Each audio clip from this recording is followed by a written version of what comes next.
आरुष आरुष आपलं पियुष, माझं नाव लक्षात राहत नाही यार. पियुष बेटा ई कर. वाव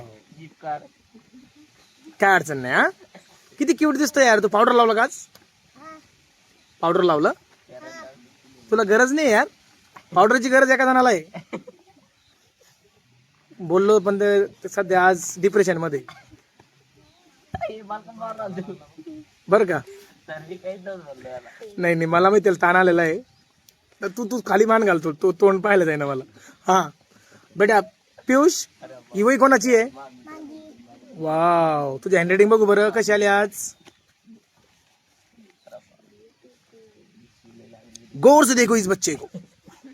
ही इसकी नोटबुक आहे. कोणी म्हणून का पहिलीच्या वर्गाचे म्हणजे वही आणि यांना शिकवणारे डाऊन सर, खरंच त्यांना मानावं लागेल. अगदी व्यवस्थित त्यांनी सराव करून घेतलेला आहे मुलांकडून आणि लिहिताना पण त्यांना अगदी व्यवस्थित लिहिलेलं आहे. बघा तुम्ही जवळून बघा व्यवस्थित, खरंच छान आहे. व्हेरी गुड बेटा पियुष. हा शाबाश.